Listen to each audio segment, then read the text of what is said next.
சின்ன பிள்ளையில நீங்கள் ரைம்ஸ்லாம் கேட்டிருப்பீங்க. So brush twice daily. So காலையிலையும் நைட்டும் கண்டிப்பாக நம்ம ப்ரஷ் பண்ணணும். ஸோ அது போக நம்ம என்னெல்லாம் பண்ணணும், ப்ரஷ்ஷை தவிர நம்ம வந்து வேறு என்ன யூஸ் பண்ணலாம் அப்படின்னு பார்த்தீங்கன்னா டென்டல் ஃப்ளாஸ் அப்படின்னு சொல்லியிருக்கு. ஸோ அந்த டென்டல் ஃப்ளாஸ் வந்து ப்ரஷ்ஷிங் மாதிரியே தான். ஸோ டெய்லி நீங்கள் காலையிலையும் நைட்டும் 2 நேரமும் நீங்கள் எல்லா பல்லுலேயும் ஃப்ளாஸ் பண்ணலாம்.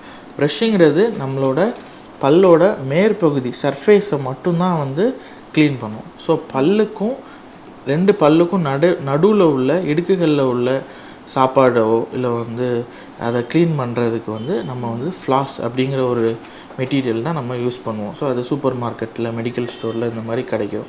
ஸோ அது டென்டல் ஃப்ளாஸ் யூஸ் பண்ணி நம்ம 2 பல்லுக்கு நடுவில் க்ளீன் பண்ணும்போது உங்களுக்கு 2 பல்லுக்கு நடுவில் இன்டர்டென்டலாக உள்ள வந்து ஃபுட்டு உள்ளே போய் ஃபுட் பார்ட்டிகிள்ஸ் இருந்துச்சு அப்படின்னா அதை க்ளீன் தான். அப்போ தான்